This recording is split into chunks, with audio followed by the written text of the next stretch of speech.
శంకు పూల టీ తయారు చేసిన. శంకు పూలు అంటే అందరికి తెలిసే ఉంటాయి, మరి పువ్వులు చూపించాలి అనుకోకూరి. శంకు పువ్వులు శనేశ్వరునికి ఇష్టము, వెంకటేశ్వర స్వామికి ఇష్టం, గణేశునికి ఇష్టం అంటారు. ఆ శంకు పూలతోని టీ వేడి నీళ్ళలో వేసి వడబోసిన. ఇక నాకు మింగబుద్ధి కాదన్న బాధకు కొంచెం తేనె కూడా కలుపుకున్నా. కానీ ఇది హెల్త్కు చాలా మంచిదట బ్లూ టీ. మీరు కూడా తాగుర్రి. చెట్లు అన్ని జాగాలు ఉంటాయి, దాదాపు పల్లెటూళ్ళల్లో ఇంకెక్కువనే ఉంటాయి, తీగ వాడుతూనే ఉంటుంది.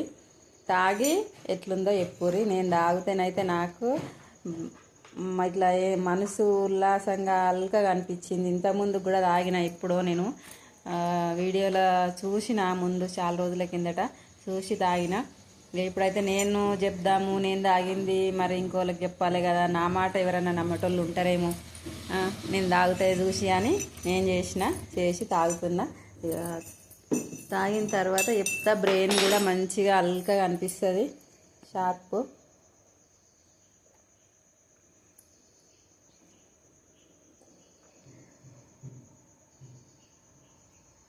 గిట్లా తాగేద్దును, మీకు చూపిద్దామని ఇట్లా తాగుతుంది.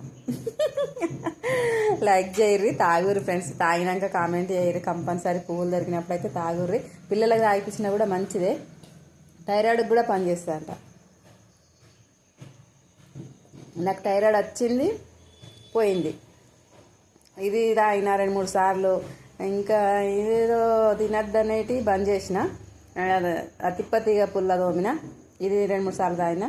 ఇప్పుడైతే థైరాయిడ్ తగ్గిపోయింది ఫ్రెండ్స్. లైక్ చేయర్రి, తాగుర్రి కంపల్సరీ. ఆరోగ్యం బాగుంటుంది, బాగా చేసుకోర్రి. నేనైతే బాగా చేసుకుంటున్నా, నాకు నేను కొంత